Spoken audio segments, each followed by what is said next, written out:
Good morning and welcome to today's webinar on developing quality assurance plans. My name is Sonia Dublin. I'll be facilitating a little bit for you and then I'm going to pass it off to our presenter. So thank you all so much for joining us. We're really excited to be offering this webinar again on quality assurance. So today's webinar, as you can see, is hosted by Capacity for Health. We're a capacity building assistance program and we have offices in San Francisco and DC, although most of our capacity building services happen out of our San Francisco office. We're funded directly by the Center for Disease Control and Prevention to provide free support, primarily trainings and webinars and materials development, and a lot of one-on-one technical assistance to community-based organizations who do HIV prevention. And we work around a lot of topic areas. We do work around organizational development, like board development and strategic planning, fund development, as well as doing work to support specific evidence-based interventions and public health strategies that the CDC is currently funding. And we also do a lot of work in the areas of monitoring and evaluation, helping organizations to improve their understanding of what's happening in their programs and how to improve their services. So today's webinar is part of a 6-part series on basic evaluation topics. This is actually the 6th in the webinar series. And we will talk a little bit more at the end of the webinar today about how to access further capacity building assistance, particularly if you're interested in getting some one-on-one support from us around the topic of quality assurance or any of the other topic areas that we provide support on. Before we get started with our content, just a few announcements. You've all been automatically muted by the webinar administrators, and we will have lots of opportunities for questions as well as conversation. So you can click on the raise your hand icon at any point in time if you want to ask a question. You can also chat in questions using the question box in the lower right-hand corner of your webinar control panel. If you are listening to your audio today through a telephone, make sure to enter your audio PIN. Otherwise, we can't actually unmute you if you wanted to ask your question live. When we do have discussions, we'll have opportunity both for raising your hand and talking live or for chatting things in the question box. And if anyone's watching the webinar with multiple people around one computer, please go ahead and chat in your contact information so that we can include you on any follow-up from this webinar. As a final announcement, today's webinar is going to be recorded, and the recording, as well as the slide set, as well as a bunch of supporting documents, will be available on our website. We'll make sure to give you links to that at the end of today's presentation. So without further ado, I would like to introduce our presenter. Melissa Werner has done several webinars for us, including this one a few months ago. We've had the pleasure of working with her over the past couple of years as a curriculum writer. She has a background in education and training. She's also done a lot of work with both national and local HIV programs, providing technical assistance and doing community planning work. She also has 2 adorable 4-year-olds, and I always love hearing stories about her life with them. So without further ado, Melissa, I'm going to go ahead and turn it over to you. Okay. Well, welcome everybody, and thank you for, let's see, sorry, as I get this set up here. Welcome everybody, thank you for being here. As Sonia said, my name is Melissa Werner, and I will be your main presenter today. I would like to let you know why we're here. The goal of this webinar is to enhance your existing knowledge and skills related to quality assurance, which I'm going to call QA just because I don't feel like saying quality assurance over and over and over. And that is in order to assist you in developing or improving an existing quality assurance plan that you may or may not have in place, and we will certainly get to that, seeing what folks are already doing in terms of quality assurance. By the end of our hour together, we hope that you will be able to define QA and explain its importance. So what is this QA stuff anyway, and why do we care about it? Why are we spending time on it? Describe how a QA plan fits into your overall QA program. What's the function of the plan? Identify the major elements or sections of a comprehensive QA plan. Report confidence in developing a plan. In other words, we hope that after our hour together you'll say, you know what, I think I can handle that. That makes sense. It wasn't as mysterious and bizarre as I thought it would be. It seems pretty manageable. And then we also hope that you will identify one QA strategy, something tangible and applicable that you can take away from today and use in your organization. As far as today's agenda goes, We will start with a brief overview of QA and specifically as it relates to the development of an organizational QA plan.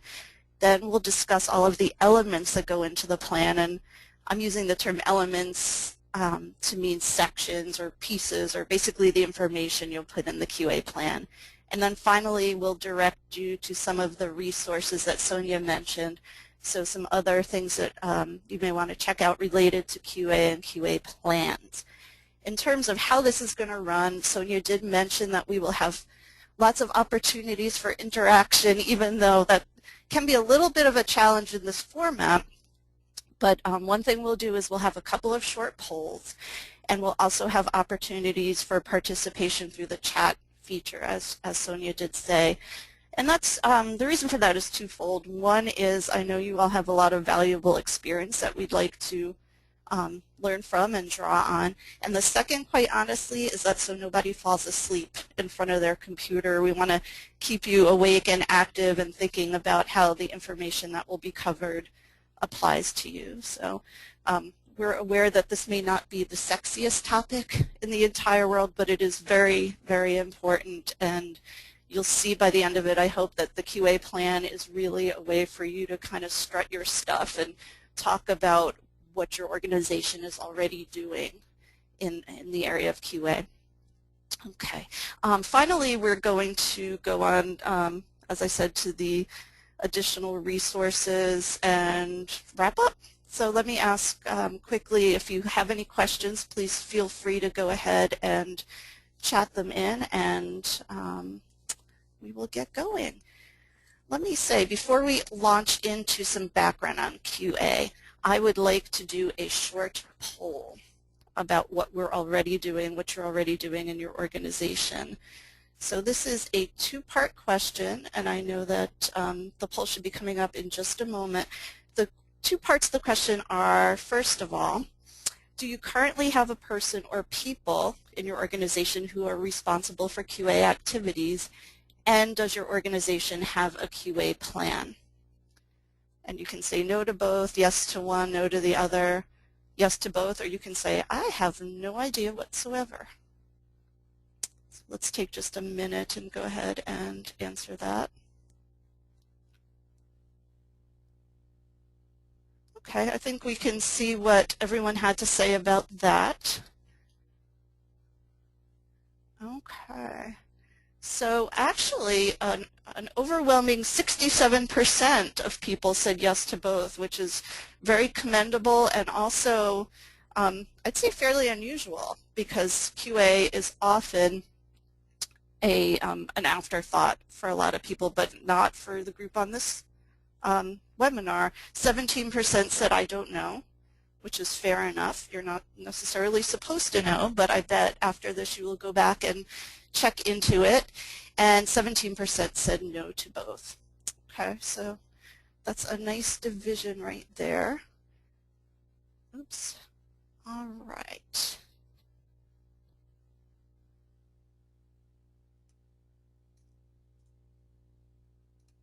Let me go ahead and advance.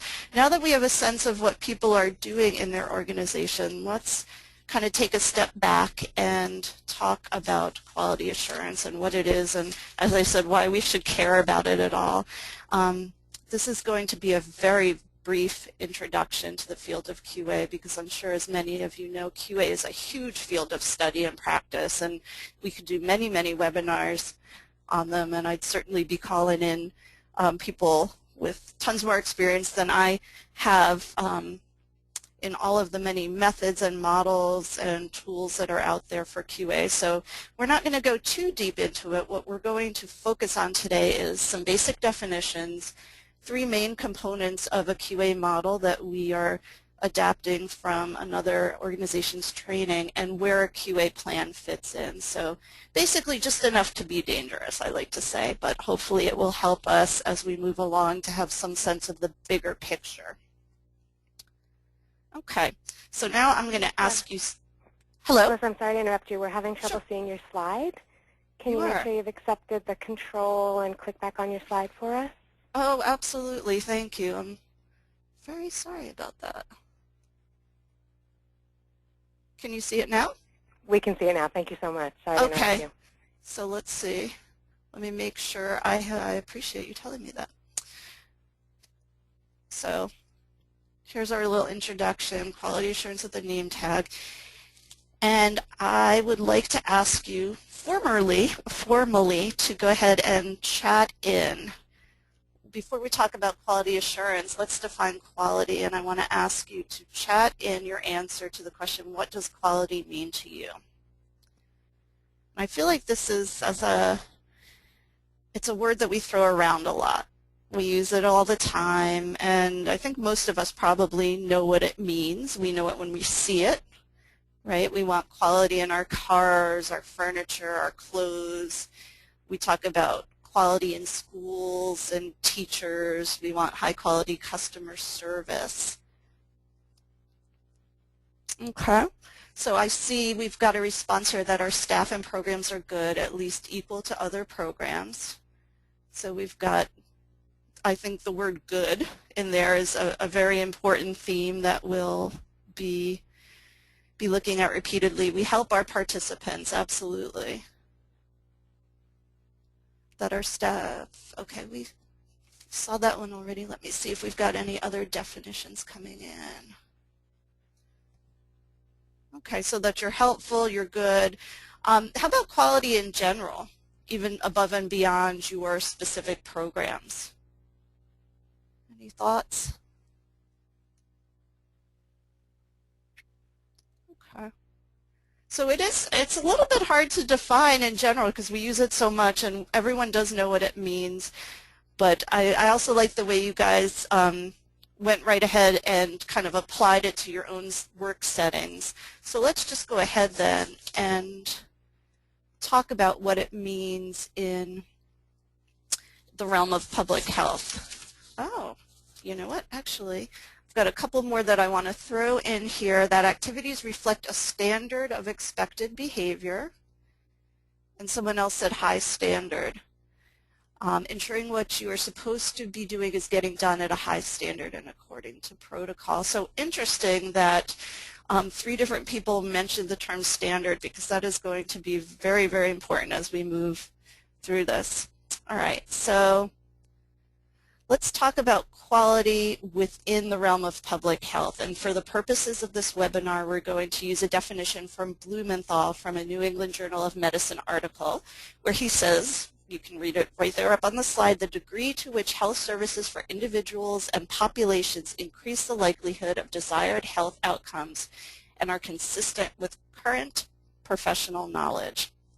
So in other words, a short way to say that would be you're using best practices to help people maintain or improve their health. So we've got kind of an emphasis on current professional knowledge, and that reminds me a lot of the fact that a couple of people mentioned the term standards. We're not just doing what we think might be good, but we're setting standards and that they're actually based on something. Okay, let's then move on to from quality to quality assurance. And you can see up here a definition from Merriam-Webster online. And they define quality assurance as a program for the systematic monitoring and evaluation of the various aspects of a project, service, or facility to ensure that standards of quality are being met. Again, I'd like to emphasize a couple of key points in this definition. One is that QA is systematic. It's something done on a regular basis in a planned way. It's not kind of all haphazard, willy-nilly. And second, it is based on standards. There's that word again. So these are levels of performance or guidelines that are set in a number of ways that we'll talk about in just a minute. So in other words, we're basically defining what we mean by good work, and then we're systematically checking to make sure that our work meets the standards that have been set. So let's go ahead and look at the 3-part model I promised you earlier, and I know you were all so excited about that. You couldn't wait. Here it is. So Edward Deming is a gentleman who's considered by many to be the father of modern quality assurance. And he defines quality as a never-ending cycle of continuous improvement. So you can see in this model you've got arrows. There's not really a defined start point or end point, but you're kind of continuing to move around. And this graphic breaks down the QA cycle into 3 components: monitoring, assessment, and improvement. And we'll talk about each of these in just a minute. But before we do, I'd like to talk about standards. Again, surprise, surprise, you can see that they lie at the very center of the cycle there. And so we're going to go back to our old friend Merriam-Webster Online, and they define standard as something established by authority, custom, or general consent as a model or example, a criterion. So this is kind of like a guideline, or basically defining what we think is good in terms of a product or service. And we set and use standards in our lives all the time, every day, whether we realize that we're doing it or not. So for example, if you want to buy a new car or new shoes, you have standards in mind. In our day-to-day work, though, standards are probably a little bit more formal, and they're generally set in 3 different ways. Some of our standards are set by accreditation agencies, and this is especially true with many of our lab procedures. We have things like standards for storing test kits, running controls, reading results, confirmatory testing. Also, funding agencies such as CDC may set standards for their grantees. One example of this would be CDC requires that directly and indirectly funded grantees are to use evidence-based interventions for HIV prevention. And also, certainly there are standards that they set related to reporting, so how often you have to report to them and what you need to tell them about. So those are kind of official things that come from without the organization, but when it comes to much of your day-to-day work, many of the standards in your QA plan will be standards that you set, your own criteria for doing good work. And again, they're not going to be completely wacky and haphazard. They're going to be things that make sense, and they're based on best practices and your own good judgment and professional experience. They're also, organization-developed standards are not usually as black and white as some of the other standards. So, you know, for test kits, you have a defined temperature range, and you don't have specific quantitative standards like that in interacting with clients or your interventions. But setting your own standards is really a great opportunity to think through and articulate how you can do high-quality work in all areas of your organization. So let me just give you a couple of quick examples to hopefully clarify organization-developed standards. One might be in the area of staffing. And you might say, this may be going on for many of you already, all new staff will receive a thorough orientation to the organization, its programs, and its policy and procedures. So right there, that might be a standard. It's not rocket science or brain surgery or anything else you want to say. It's something that many organizations do, but kind of saying it out loud and putting it in writing in a plan makes it right there an element of your QA program. In the realm of client interactions, you might set a standard for steps to take when a client is considering suicide. So that may be a more extreme case, but you might have other standards for all of your interacting with clients. Your standards go right in here. This is the plan, although you're probably not writing it out longhand today, but the most important function of the QA plan, as I said, is basically to put your standards in writing. So again, you're thinking and talking explicitly about what your organization means by good work. And throughout the document, you're answering the question, how will we know if we're doing good work? What kinds of measures can we put in there? It could be temperature range. It could be we followed these steps for this client in an urgent situation. So some of these standards, again, will come from within your own organization, thinking through articulating them and putting them in writing, and others, of course, will come from either lab accreditation organizations, funders, and possibly other organizations that have standards they've set that you think would assist you with doing high quality work. So let's get back to this fun little cycle here. And again, we're just going to go very briefly through monitoring and assessment and evaluation so you have a sense of what those are and where the QA plan fits in. Again, standards are at the very core. The bottom little wedge there is quality monitoring, which is defined as the planned, systematic, and ongoing collection of information about how your organization is doing its work. So it's a snapshot at one point in time. So you might answer the questions, how many people are being reached through your intervention? How long are wait times for your counseling and testing service? What is the professional experience of your new program manager? So you're asking, and through the next step, which is assessment, you are measuring your answers and making a judgment, or you're taking those answers and making a judgment. You're asking, how does our actual performance, which we just looked at, compare to the standards we've set forth in our plan? So you might say, how do the number of people being reached through our intervention, how does the number compare with the stated objective? Are we reaching as many as we said we were going to? Are we reaching less or more? How do the wait times compare to the standards our program set for itself? How does your new program manager's experience compare to the requirements laid out in the job description? Are they on target? Is she overqualified? Is she underqualified? Are there certain components that are missing or extra things that she brought with her that are going to be a real asset to the organization? So in other words, you collect your information in the monitoring phase, and now you're able to judge how well you're doing by comparing what you're actually doing to what you said you were going to do. Okay, so once we've figured out, oh, we're doing really well based on what we said we were going to do, or, ooh, you know what, people are having to sit here for an hour and we really said that maximum was going to be 20 minutes, you have an opportunity to continuously improve. So you see here our final chunk there of the cycle is quality improvement.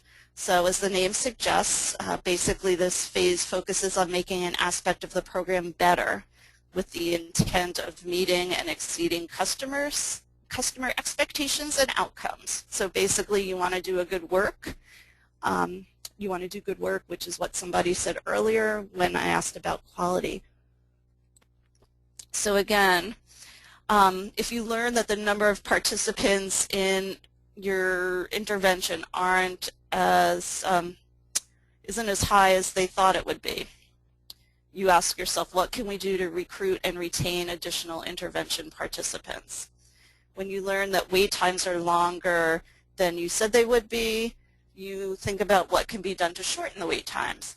And then when you learn, again, that the program manager's experience doesn't match, you think about, well, what can we do in the future to make sure that hiring criteria are really, really clear, and through the hiring process, you ensure that those criteria are considered and met when you actually hire someone. So just to reiterate, quality assurance is not an endpoint, and it is an ongoing process, an iterative cycle. And again, more detailed information about quality improvement, like, well, how do we actually shorten wait times, or what tools are available to help recruit and retain participants. That's unfortunately beyond the scope of our session today, but certainly those tools and that information is available out in the world, and I think we'll look at some of those resources a little bit later. So let me ask, before we move on, if there are any questions that you would like to chat in at this point. And while I'm waiting for those to appear or not, oh, let's see if we've got anything coming in. Nope, not yet. Okay. Let's go ahead then and do another poll. I'm hoping that by talking through a little bit of background that you might have a sense of the importance of quality assurance. Let me ask you, which do you think of the following are potential benefits of QA? And you can see them listed here. You can click on as many as you think are potential benefits of spending your time and effort and money on QA.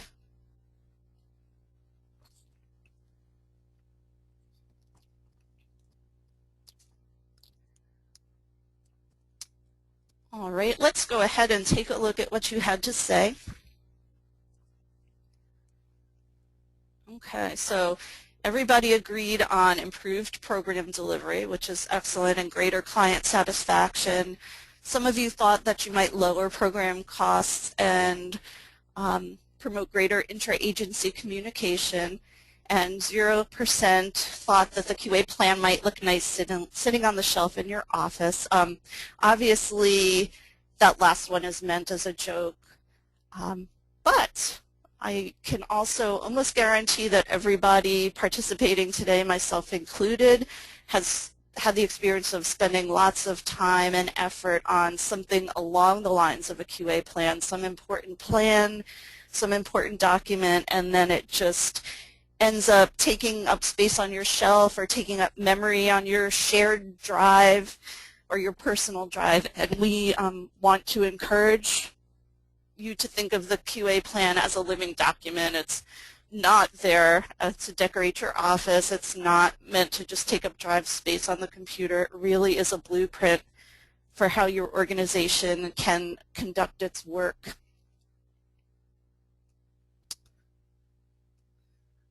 So, are you seeing my screen, organizers? You seeing the benefits of QA slide? Not yet. Give us 1 second to get it up. Okay.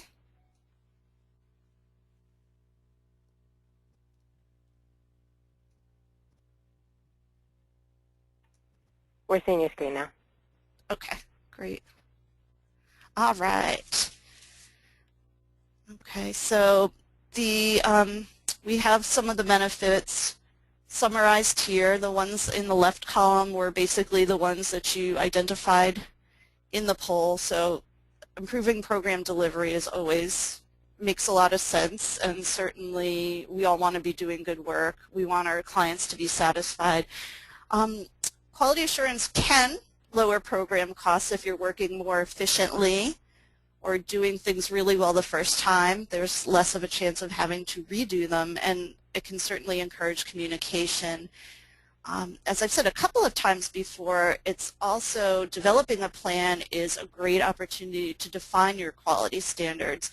You probably have standards in your mind that may not even be explicit. You just know that you're working as hard as you can, you're doing what you consider to be good work. This is a chance to really define what that means for yourself and for the organization.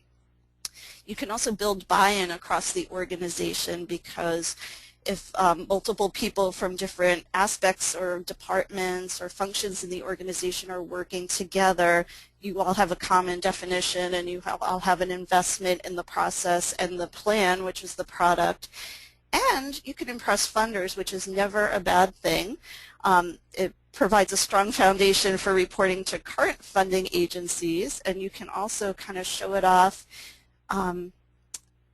when talking with potential future funders. You can say, hey, look, we've really spelled out what we mean by quality. We're very dedicated to this, and these are the things we do to make sure that we would use your money in a wise and effective fashion, so please give us some money, that is. So certainly there's a good reason to focus time and effort on QA within the agency, and kind of the keystone, cornerstone, backbone, whatever you'd like to say, is to make sure that you've got a solid QA plan in place. Let me say before I move on, rather than stopping periodically to ask if there are questions, please feel free to either raise your hand or chat them in as they come up, and Sonia and or Vanessa can kind of field and triage those, and we'll be happy to answer whatever we can. So let's go ahead and talk about this mysterious QA plan, which really isn't all that mysterious at all. So what goes in it? We're going to discuss 5 elements that we would suggest including in the QA plan. There's, as you can see here, staffing, interventions, client interactions, data, and then for some of you, clinical services. So we're going to go through these one at a time, and we're going to suggest questions that you would want to answer in each section. And I want to say, so that nobody feels obligated to scribble furiously or type or anything, all this information will be available on a downloadable information sheet and a QA plan outline. So you can download them and use them as is or revise to your liking. So again, please don't feel obligated to take notes. So I also want to tell you, as we go through, we're going to be using a case study to make this information seem a little bit more real. And our case study organization is a community-based organization that provides HIV antibody counseling and testing. They provide case management, and they do prevention interventions for a number of different target audiences, including women of color and men who have sex with men. So that's the organization, and we're going to periodically stop and look at what they've got in their QA plan. So let's check in on our first area, which is staffing. This section of your QA plan describes how you ensure that your staff have the appropriate knowledge, skills, and background to do their job effectively. May not seem like something you have to write down, and it might be something you're doing already, but again, putting it in writing is just kind of like setting it out there and strutting your stuff, proving that you're doing what you're already doing, and it may help you identify areas where you might want to improve or flesh out or enhance what you're already doing. You are likely to need to develop some of your own criteria to use as standards, although there may also be standards for qualifications such as licensure requirements or supervision requirements related to licensure. So, for example, if you're doing lab work or nursing staff, social workers, so depending on what kind of licensed individuals are part of your program, of course, those standards come from outside agencies. So here are some questions you're going to probably want to answer in this section of the plan. First of all, how will you ensure that staff members have the appropriate experience and qualifications? And these may include their work experience, experience working with the target groups, their educational level if that's something that matters for the position, licensure if that matters. How do you recruit staff? How do you provide ongoing staff training on new policies and procedures and other important topics? What kind of professional development opportunities are available? And how are ongoing supervision and assessment provided? And that may also include clinical supervision if appropriate to your program. So let's go ahead and look at that case study and see how our organization handled that. And let me say, for these case studies, what you have on the right side is a miniature version of a page from their QA plan. And then the circled areas are kind of like information that we've drawn out and just little blurbs, but of course this is one page in several, and these are just examples. They're not meant to be exhaustive. But our organization in the staffing section of their plan, they address how they recruit, train, supervise, and assess their staff, and here are a couple of highlights. In the section on staff experience and qualifications, they detail all of the information that's included in the job description. So they go through and spell out exactly what it says in the job description. They list required professional experience, educational background, skills, and that may include language skills, and licensure if appropriate. And then when they talk about recruitment, they discuss how they recruit staff through a number of channels, including more traditional ones like newspaper, online listings, and more non-traditional ones. So they recruit through partner organizations that serve multicultural communities and culturally specific populations. And they also make a point of noting that they recruit former clients. So they talk about what they do to ensure that the staff they're bringing on board really do meet that list of qualifications that are included in the job descriptions. So of course, as I said, they would be addressing other topics in this section, things like training, professional development, supervision, and assessment, but these are just two examples of highlights that they're talking about. And you know, this stuff may have been in place before they wrote their QA plan, and it's just a matter of, again, showing off what they're already doing and listing it, putting it in black and white. Okay, so let's move on to our second element or section of the plan, which is interventions.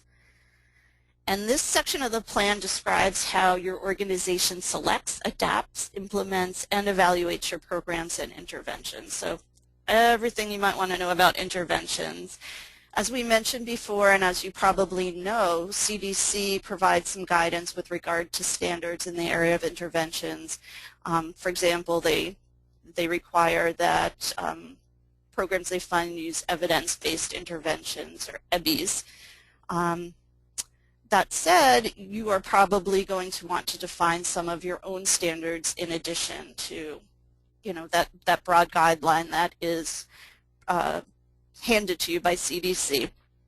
So here are some questions you'll want to answer in this section of the plan. How are interventions selected to ensure that they're appropriate for your target audience?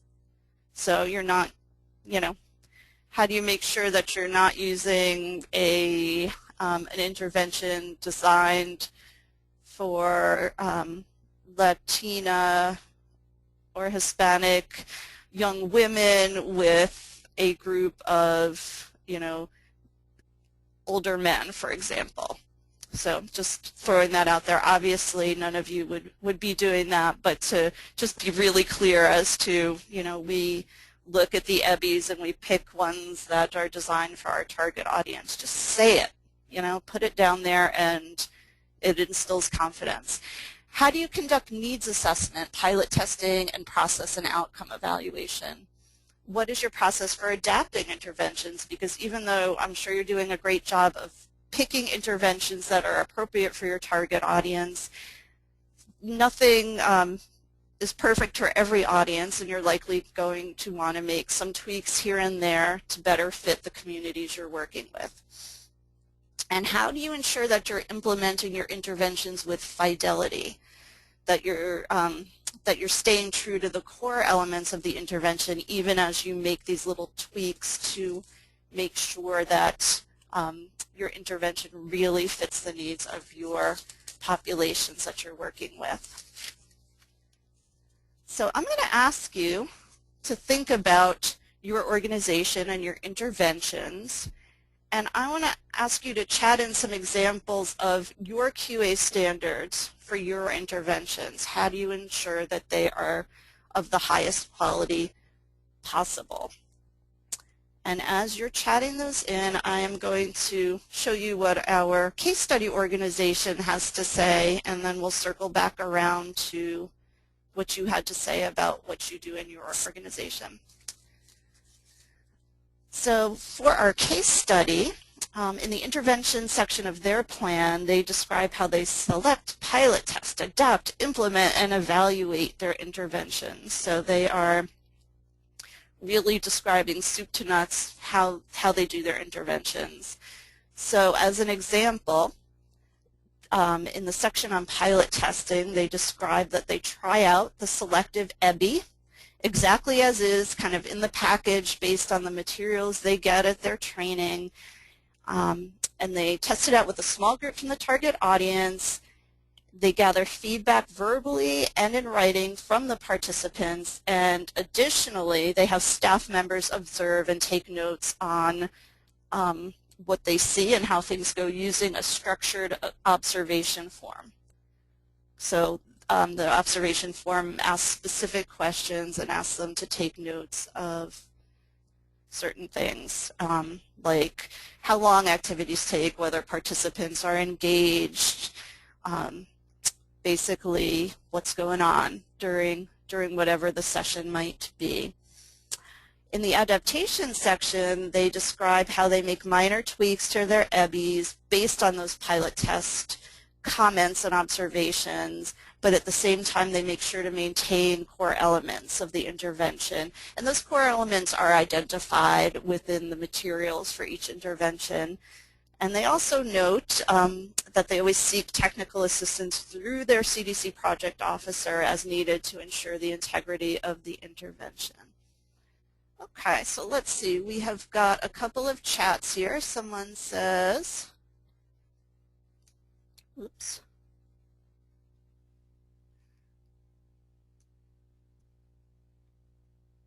We use the curriculum. Okay, so you follow the curriculum. You'll probably hear people use the term implementing with fidelity, which means sticking to it. Makes sense.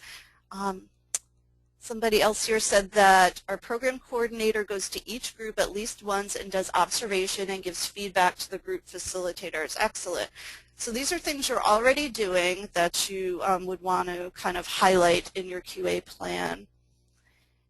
And then we've got another participant who says, we got help to do the adaptation from one of the CEBA providers, capacity building assistance providers. So very much along the line of what our case study had to say, all excellent suggestions and things you're already doing. So as I said, in some cases this is really recording things you're already doing, and it's also an opportunity as you answer the questions in each section to think about things that you may not be doing and could be doing to further improve all the great stuff that's already going on. Okay. So let's move on to another element of the plan, which is client interactions. And in this section, you describe how your organization ensures quality, safety, and professionalism in all of your interactions with clients. This is an area in which there are existing governmental and legal standards for things along the lines of informed consent and mandatory reporting. But you're also probably going to want to have some agency-developed standards for things like referrals for other services that clients may need. So here are some questions you're going to want to answer in this section. How do you assess client satisfaction? What procedures are in place for emergency or urgent situations such as suicidality, alcohol or substance use on site, and also mandatory reporting if you're working with minors? What is your process for obtaining informed consent? So is it a written form? Do you have a discussion about it? What languages are the forms available in? Are there translators on site? All of that stuff. People think of informed consent as a form, but it really is a process, so you might want to go ahead and describe that. What is your process for providing referrals and linkages to other services, such as HIV treatment, social and emotional support, support for clients who are dealing with intimate partner violence, alcohol and other drug treatment? Also, what are your policies and procedures related to ethics of client relationships? So what explicit policies do you have in place about social and sexual relationships between clients and staff? Is that in your policies manual? If it isn't, maybe it should be, and if it is, talk about it, sing it from the rooftops and say, yeah, we've got that down, we're very, very clear about that, and people are trained on that as soon as they start working here. All right, so our case study, let's look back at that. In this section of their plan, they talk about all the wonderful things they do with their clients. In the area of client satisfaction, what they did was they found an existing client satisfaction survey and adapted it rather than starting from scratch. That probably makes a lot of sense. And then they also go on in their plan to provide examples of changes they've made based on survey results. They also Note that the policy and procedures manual, which all staff are trained on, contains a policy prohibiting sexual relationships between staff and clients. So they talk about a lot of things in this section, but these are two highlights in which they answer really important questions. Okay, our fourth element of the plan is data. And in this section, you're going to want to talk about how you handle, report, and use your data. And you will likely need to set some standards, for example, about how you would secure client records.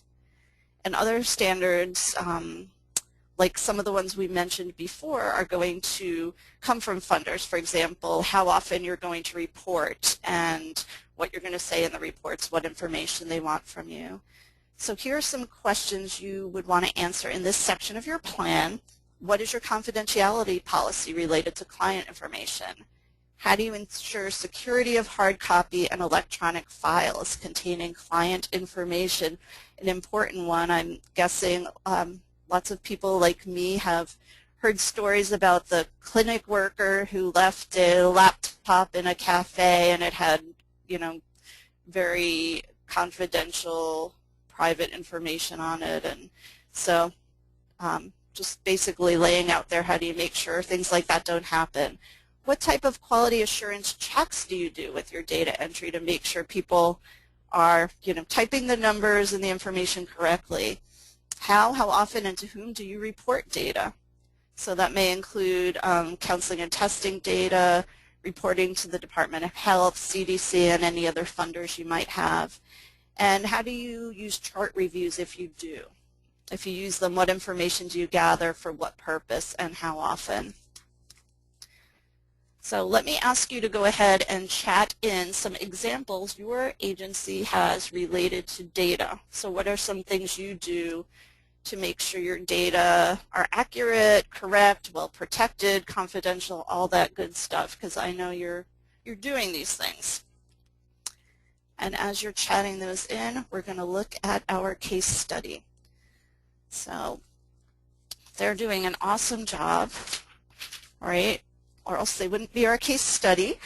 In terms of security of records, they keep all hard copy files in a locked filing cabinet in a locked office, and only 3 people in the organization have keys. They also talk about their process for ensuring the quality of data they enter, and this actually, I have to say, Sonia and Vanessa, sounds like something they may have learned through one of your webinars, because it's very detailed. Anytime they're entering data for a post-intervention survey, an evaluation survey, they first do a spot check by looking at their spreadsheet to see if there are obvious mistakes like empty cells, error messages, dates where there should be numbers, or the number 44 when you know that the numbers in that cell should just be 1 to 10.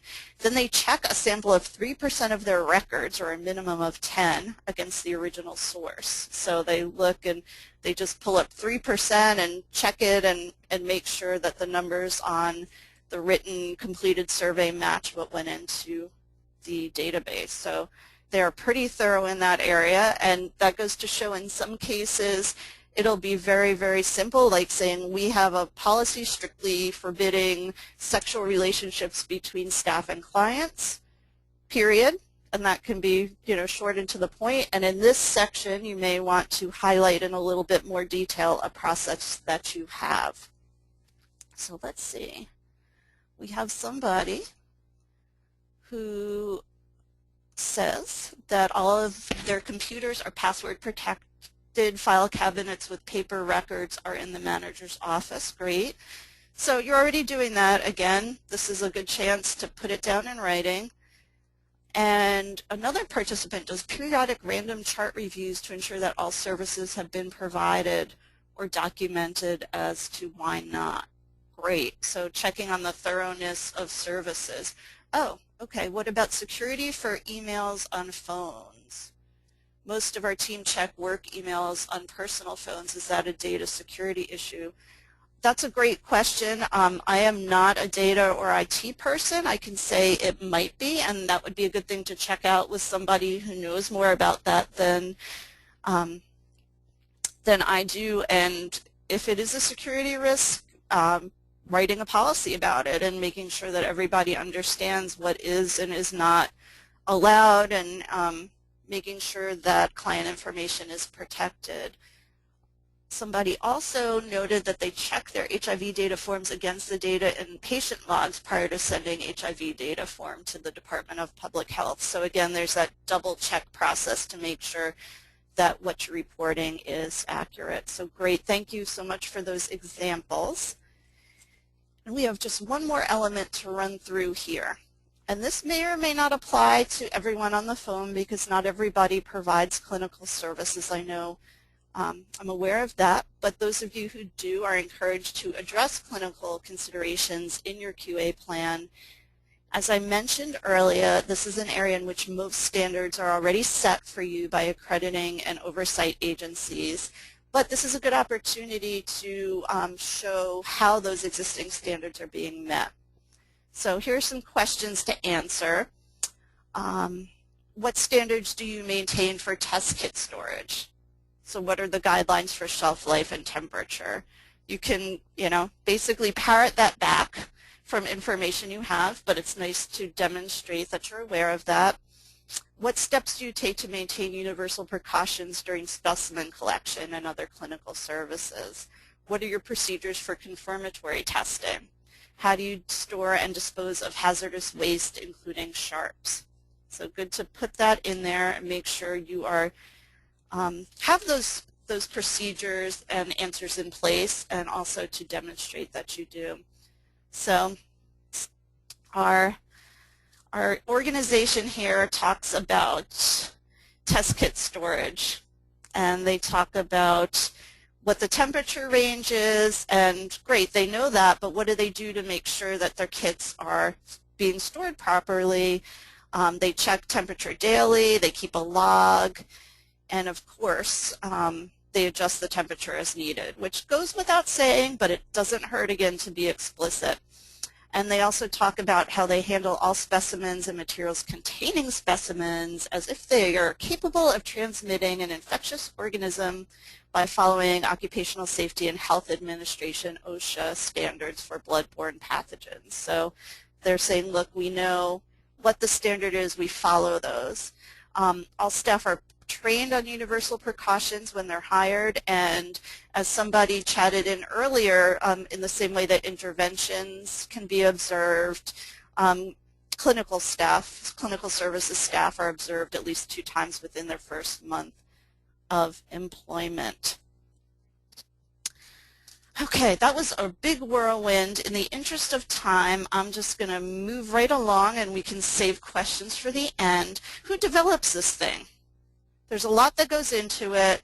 Who develops it? Ideally, it's a group effort. There may be one person overseeing it, but it's nice to have a multidisciplinary team that includes human resources, management, and frontline staff. And as I mentioned earlier, this is a great opportunity for cross-fertilization of ideas and perspectives, as well as buy-in from different areas and departments within the organization. If people work on it and they feel ownership, they're more likely to take it seriously and actually use it. And you probably are not going to have the entire organization sitting around a table working on the plan, because that would be very cumbersome. But this could be an opportunity to send a draft around to everybody and invite them to comment either in writing or at a staff meeting, however you normally have people provide feedback. In addition to the sections or elements that we talked about, of course, it would be very nice to, as you're writing up your QA plan, include an introduction that talks a little bit about your organization and the purpose of the QA plan and the role of QA within your organization. Might be just a couple of paragraphs, nothing too fancy. And you will also want to include a work plan that lists the person or people responsible for each part of the plan, as well as a timeline. And please don't panic, I'll show you an example of this in just a minute. And it's also useful to talk about distribution, how, when, and to whom will you distribute this plan? And that includes people within your organization. So you can say everybody has a copy, or these people have a copy for this reason, and also, again, funders, partners, whoever you think might need a copy or might benefit for a copy. So let's look at a sample work plan. This is one of the items that is available for download. You can use as is or tinker with it. And this is a pretty simple format. You've got your activity, what's being done, the person or persons responsible, and the time frame. So as far as staffing goes, all employees receive an orientation by the HR manager. So you've got what is it, who does it, and in terms of when, the orientations are ongoing as new staff members are hired. Related to interventions, each intervention is observed at least quarterly by the prevention manager, and the prevention manager uses a checklist of core elements and other criteria. And so we know it's at least quarterly, it's the prevention manager, and it's observation of interventions. I feel kind of like I'm playing Clue. It's the prevention manager and the study with the wrench. Anyway, okay, so finally in the area of client interactions, the case manager does an annual review of policies and procedures manual and takes a close look at the policy related to emergency and urgent situations and might update that as necessary if there are new laws or new organizations that might provide support or whatever might be taking place in terms of improving the protocol for dealing with urgent situations. And he or she would go ahead and update that to make sure that it's consistent, again, with best practices. So, whew, that was a lot of information. Let me try to put this in a nice gift box and tie it up with a bow, although it's really a lot to process in an hour. The work plan, now that you know what goes in it, it spells out who will do what, when, in order to make sure that your program is functioning according to the standards you've set. So you're setting your standards. You can then go ahead and monitor and assess them, check out how you're doing, compare it to the standard, and that will help you identify areas in which you may or may not be meeting your set standards. So if you're falling short in an area, this is a great opportunity to say, hey, we need to cut down on the client wait times, or ooh, we're not really including that core element of our intervention. And obviously nobody's perfect. Being able to identify those to continuously improve is a wonderful, wonderful thing for both your organization and your clients. So with that said, that is the content of today's webinar. And I'm going to go hand this over to Sonia, who's going to take us through a last few slides, including what you're taking away from this and some additional resources. Thank you so much, Melissa, for your presentation today around quality assurance. We would love, again, just to hear a little bit from each of you about what you learned in this webinar, what new ideas you might take away from this webinar. It's really helpful, I think, to hear, for all of you to hear from each other what the concrete applications of this are, what you're going to do differently in your programs. So while you're chatting that in, using that questions feature again, I'll just say a little bit about some further resources that are available. As we've said a few times, the slides from this webinar and the recording, as well as some downloadable documents, kind of a summary sheet of everything that we covered in the webinar, as well as what we call a template, which is the quality assurance plan as a Word document. So you can just adapt it and modify it to work for your organization. So those are all available on our website, and particularly if you go to our online resource library, which is the first web link at the top of your screen, and you look in the monitoring and evaluation section, it's under quality assurance. All of these resources are clumped together. And then also you can just follow the link on the right-hand side of our main web page, which is capacityforhealth.org. There's a link on the right to our online resource library. And in terms of other ongoing capacity building assistance, as I said at the beginning of the webinar, we are funded directly by the CDC to provide one-on-one support to organizations that are doing HIV prevention. So if you would like further help around developing your quality assurance plan or any of the other kinds of topics that we talked about in terms of making your organization and program stronger, for implementing specific interventions, for organizational development needs, or for other kinds of monitoring and evaluation support, feel free to get in touch with us directly. My direct number and email are on your screen right now. So we recognize that we are at the end of our hour together. Those of you who need to leave, thank you so much for joining us for the webinar. And anyone who'd like to stay on, Melissa and I will stay on the line to answer questions about quality assurance plans, or if you have questions about other capacity building assistance resources or support, we're happy to talk more about those. So feel free to click on your raise the hand icon if you have a question you'd like to ask, or chat it in using your questions feature. We're happy to stay on the line and have more of a casual conversation if people would like.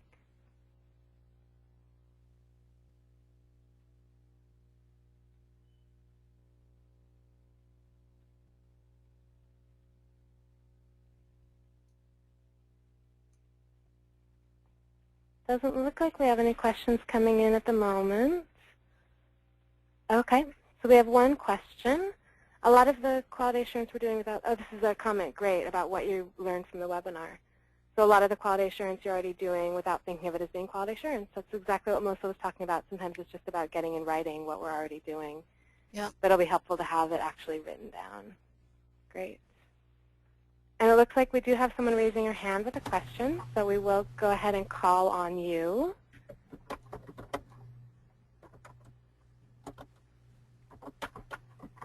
So Grace, if you're still with us, we've unmuted you. You're welcome to ask your question live.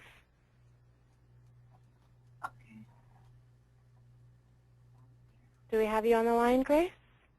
We saw you raising your hand with a question or comment. No? Well, if there is anybody on the line still who would like to ask a question live, or we're happy to stay on for some discussion. Oh, so we did have a question about a sample quality assurance for a Western blot test. That's a great question. So the quality assurance plan template that we have online is really just what Melissa was showing here in terms of the work plan. And then also all of the different questions that we were asking for each section of the quality assurance plan. So it's just a Word document. It doesn't have a specific example for confirmatory testing like Western blot. But we are happy to talk more with you about that in a capacity building assistance kind of support way. And certainly there are other people on today's webinar who may have examples of their quality assurance plan that they're welcome to share. So I don't know if there's anyone on the call who has already some written quality assurance guidance for their confirmatory testing. If there is, please feel free to chat that in or raise your hand. We can connect you guys to each other.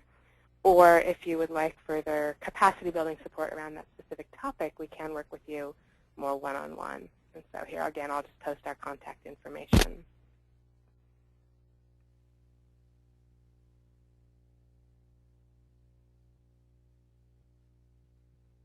Any other questions about the topic today of quality assurance or about getting further capacity building support for your programs or organizations, whether it's quality assurance or other monitoring and evaluation functions or other organizational functions? It looks like we have one more request about how to get capacity building. So yes, those of you who are directly funded by the CDC can submit CRIS requests in the CRIS system. If you don't know what that means, don't worry about it. Just send me an email or give me a call at the number up on your screen, and we will talk with you about how to get your capacity building needs met. So if there are no further questions, I'm going to go ahead and close out today's webinar. Again, thank you so much, Melissa, for joining us and presenting on quality assurance. We're really grateful for your presentation. And all of this material will be up on our website, so feel free to access the slides, the recording, and those downloadable templates at the website listed on your screen. Thank you so much, everyone, for joining us for the webinar today. We hope you enjoyed it, and we really appreciate your attention.